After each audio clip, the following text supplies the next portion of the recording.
A graça e a paz do nosso Senhor, do nosso Salvador, Jesus.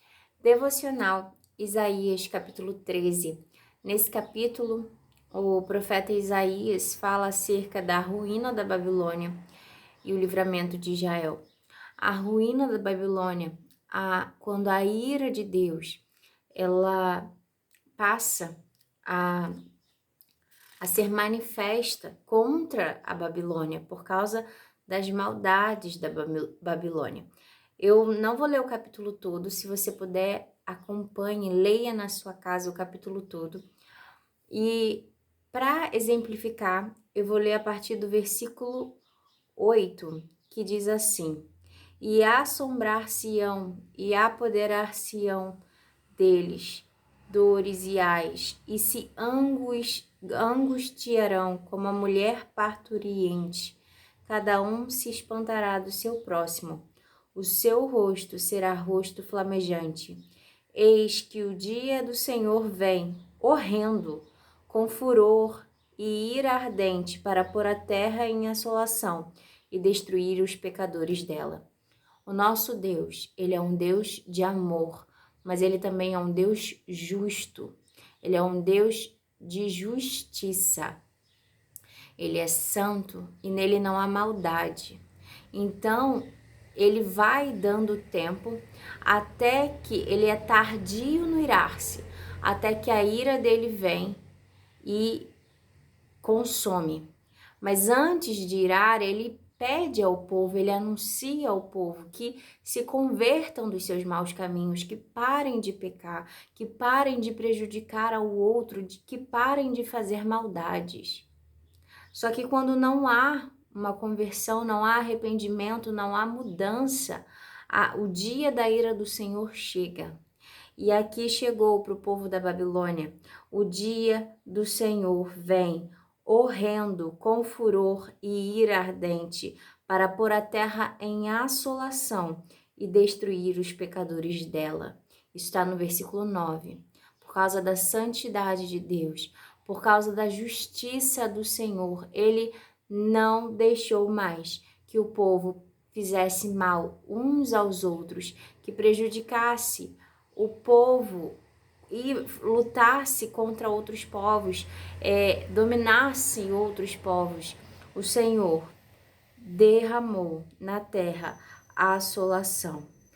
Verso 10. Porque as estrelas dos céus e os astros não deixaram brilhar a sua luz.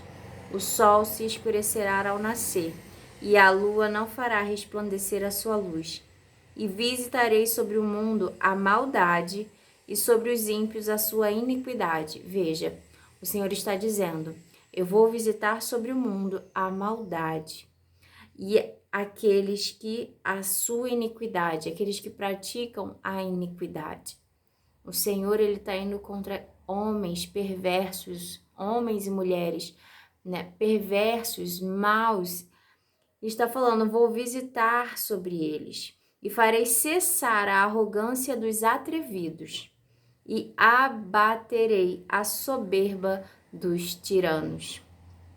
Farei que um homem seja mais precioso do que o ouro puro e mais raro do que o ouro fino de Ofir. Olha, o homem vai ser precioso, mais precioso do que o ouro puro e mais raro, mais difícil de encontrar, que tamanha será a destruição, do que o fino ouro de Ofir. Pelo que farei estremecer os céus, e a terra se moverá do seu lugar, por causa do furor do Senhor dos Exércitos, e por causa do dia da sua ardente ira. Ai, eu até fiz, porque pensar nisso, a gente não leva em consideração a ardente ira do Senhor. Nós estamos no tempo da graça, e por meio da graça que nos foi dada, né, a gente não é consumido. Mas a ira do Senhor, o juízo de Deus sobre a maldade e a iniquidade virá sobre toda a terra. Esse dia tem data, mas só quem sabe essa data é o próprio Deus, O Pai, só quem sabe essa data é Ele, mas Ele anuncia por meio da palavra dEle, por meio dos servos dEle, que haja arrependimento, sigam um caminho que é bom, me sigam, que sou humilde de coração, que sou manso, é o que o Senhor nos ensina. O Senhor fala, me siga. Jesus entregou a própria vida e Ele fala, em mim vocês terão vida. O que eu quero que vocês façam é que amem ao próximo, amem uns aos outros, pratiquem a justiça, pratiquem a bondade. Mas o que tem sido chamado de justiça e bondade hoje está tudo trocado, corrompido. E o Senhor virá sobre a terra com juízo.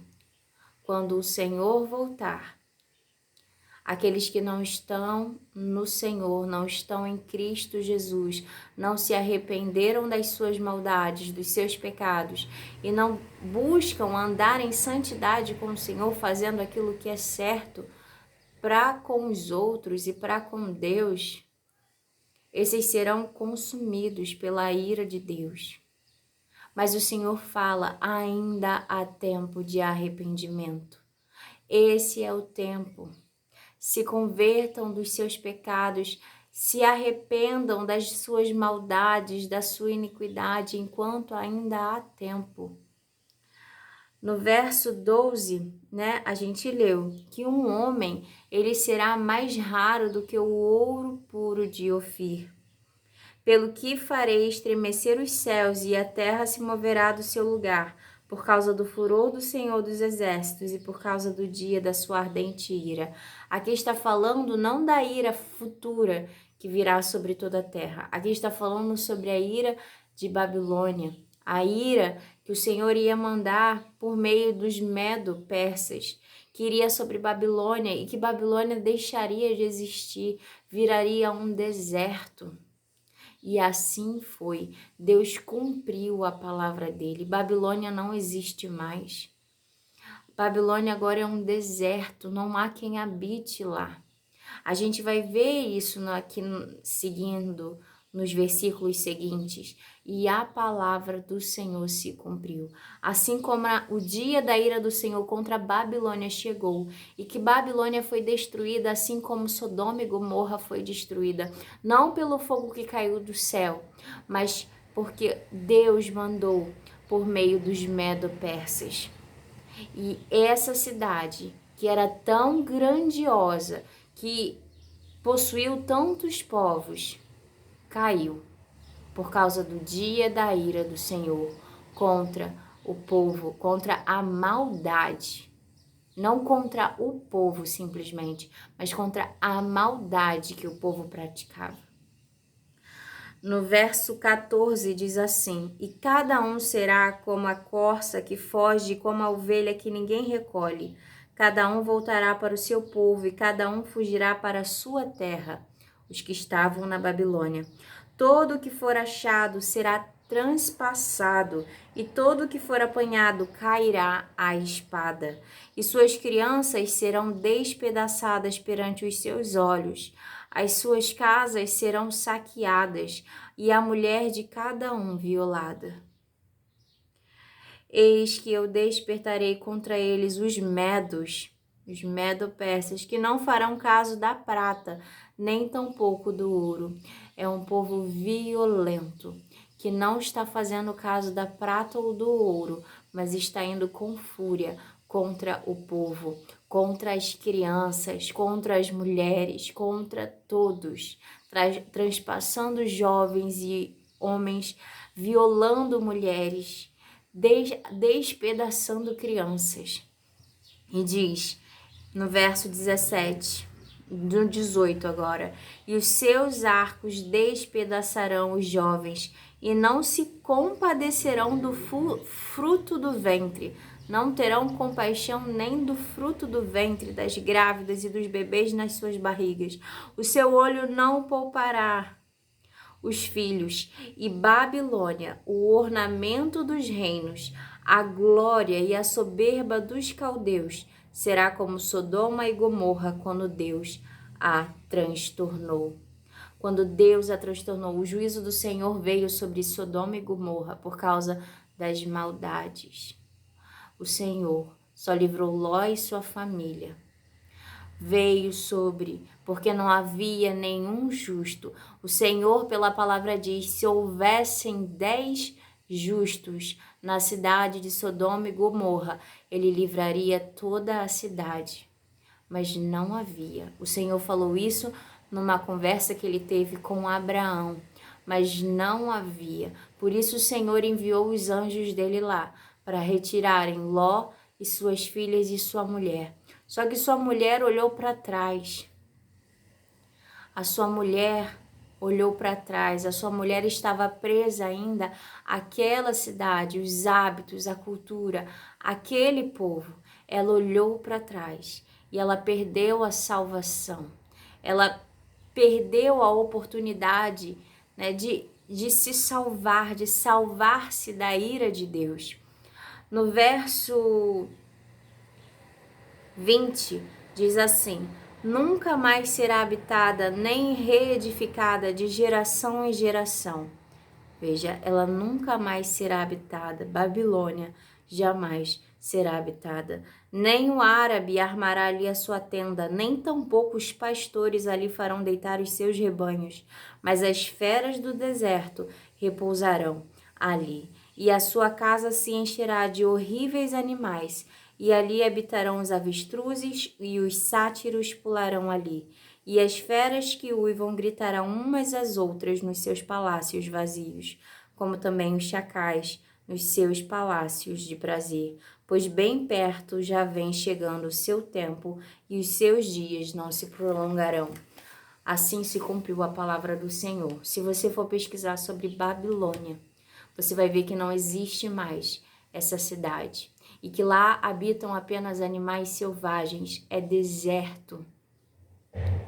A palavra do Senhor se cumpriu, a palavra do Senhor, o juízo dele, a ira dele, por causa das maldades do povo, também foi contra Sodoma e Gomorra.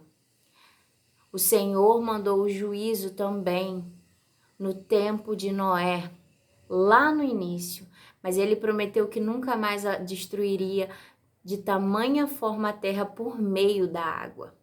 Mas a palavra dele diz que virá o dia do juízo, em que toda essa terra será destruída e todos os povos se dobrarão perante o Rei, o nosso Senhor. Todo joelho se dobrará, toda língua confessará que Ele é o Senhor.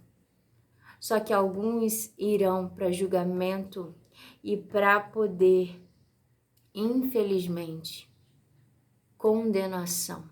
Julgamento e condenação, porque não ouviram a voz do Senhor enquanto havia tempo. Ouviram, os ouvidos ouviram, mas não atentaram para o chamado de Deus. Precisamos ouvir a direção de Deus enquanto ainda há tempo. E quando eu falo isso, é em amor, porque Deus, o que Ele quer de nós? Ele quer que nós amemos. Ele quer que nós possamos perdoar uns aos outros. Ele quer que nós o amemos assim como Ele nos amou primeiro. Ele não pediu que a gente simplesmente o ame e o adore só por isso. Eu quero que vocês me amem e me adorem. Não, Ele primeiramente, Ele nos amou. Ele entregou a própria vida. Ele nos amou quando ainda éramos pecadores. Ele nos ama quando ainda somos pecadores e não encontramos ainda a verdadeira palavra dele. Não encontramos ainda Ele. Não o reconhecemos ainda. Quando não ainda fomos visitados por Ele. Mas se você está ouvindo essa mensagem, eu te digo, hoje, você está tendo a oportunidade de conhecer o Senhor. Ele quer se mostrar para você quem Ele é. Ele quer mostrar para você o quanto Ele te ama. Ele quer mostrar para você que Ele quer que haja o livramento. dessa culpa que já é sobre nós. Todos nós. Eu estaria condenada se não fosse Jesus Cristo na minha vida. Às vezes a gente se pergunta, eu preciso ser salva por quê? Eu preciso ser salva de quê? Todos nós nascemos em pecado, todos nós somos egocêntricos, todos nós já nascemos com uma raiz pecaminosa, já vem dentro de nós, já quando nascemos por causa da queda do homem. Só que Jesus Cristo, ele foi enviado para que fôssemos reconciliados com Deus e para que toda a culpa, todo o pecado que era sobre nós foi depositado sobre ele quando confessamos os nossos pecados e nos rendemos aos pés do Senhor. Ele nos cura, ele nos salva, ele cuida de nós, ele nos limpa. E ele nos chama a andar com ele. Não como as religiões dizem, mas ele nos convida a conhecer verdadeiramente a ele. Jesus Cristo não é uma religião. Quando olhamos com um olhar religioso, é grande a chance de deturparmos a palavra de Deus. É grande a chance de cairmos em doutrinas de homens. Os judeus erraram muito porque a palavra do Senhor vinha para eles, mas eram acrescentado doutrinas de homens. Jesus Cristo, ele vem nos mostrando o que verdadeiramente era a vontade do Pai. E hoje em dia existem muitas doutrinas de homens, religiosidades que são colocados como algo, um empecilho até para chegarmos até Deus. Mas o Senhor, ele é humilde, o Senhor, ele é bom de coração. Quando olhamos para Jesus, conhecemos verdadeiramente o nosso Deus, conhecemos o Pai, conhecemos o Filho. Quem vê o Filho, vê o Pai. E o Filho, quando foi para estar com o Pai, entregou a própria vida, ressuscitou e foi estar à direita do trono de Deus, foi preparar lugar para cada um de nós. Ele não nos deixou desamparados. Ele deixou o Espírito Santo dele para habitar dentro de nós. E ele quer se fazer conhecido para você. Ele quer que você conheça ele. Não pelo que a religiosidade diz, não pelo que o mundo diz acerca de Jesus, mas eu te convido e eu até te desafio a conhecê-lo melhor. Peça ao Espírito Santo que habite em você. Peça ao Espírito Santo que ensine você. Pega essa palavra, a Bíblia, pega uma Bíblia e fala: Espírito Santo, eu quero, Deus, eu quero te conhecer, se revela a mim. Espírito Santo, que você possa me ensinar. O Espírito Santo, ele é o melhor professor que há da palavra de Deus. Peça ao Espírito Santo, me ensine, que o Senhor me ensine. Se eu estou enganada em algum ponto da tua palavra, se me ensinaram errado, Senhor, me dá a revelação da tua palavra, me dá o discernimento para você não ser enganado, enganada. Busque conhecer o Senhor. Pegue a palavra você mesmo. Eu te desafio, pegue e comece. Comece, se é difícil, comece com o livro de João, o Evangelho de João, para você conhecer um pouco mais Jesus Cristo, a vida de Jesus, quem foi Jesus, o que ele fez. Depois vai seguindo, livro por livro, não leia versículo isolado, não leia capítulo isolado, leia um livro. Procure entender o contexto, o que foi acontecido naquele tempo. E o Senhor vai se revelando a você. O nosso Deus, ele é bom e ele é tardio no irar-se, mas por causa da santidade dele e da justiça, chega o dia da ira, chega o dia que o juízo vem sobre aqueles que praticam a maldade. O Senhor, ele não é contra o pecador, contra o homem, mas ele é contra o pecado. E ele convida o homem e a mulher a largar o pecado. Mas se este não larga, o juízo dele vem sobre. Que possamos conhecer mais o nosso Deus, entender mais, né? Conhecer, buscar entender mais dele, do caráter dele, de quem ele é. E o caráter de Cristo, o caráter de Deus, podemos ver por meio dos frutos do Espírito. Quando a gente olha para os frutos do Espírito, se eu não me engano está em Efésios, quando a gente começa a ler sobre os frutos do Espírito, a gente vai vendo o quanto o Senhor é bom. Os frutos dele, amor, temperança, longanimidade, mais o que? Paciência. Tem muitos frutos. Os frutos do Senhor são bons, indicam o caráter dele. E quando estamos ligados neles, estamos nele, estamos conectados, enxertados na videira que é Cristo Jesus, nós produzimos frutos dele. E esses frutos, que são o caráter de Deus, passam também a ser nossos. O Senhor vai aperfeiçoando ele em nós. Nós nos tornamos cada vez mais parecidos com o nosso Senhor. E é isso o desejo dele, que sejamos cada vez mais parecidos com ele. Que sejamos bons e justos. Que praticamos a justiça, que praticamos a beneficência aqui na terra. Que possamos levar o reino de Cristo Jesus para muitos. Medite nessa palavra hoje, que o Espírito Santo de Deus possa falar mais ao nosso coração. Amém? Até amanhã, se Deus quiser. Tchau.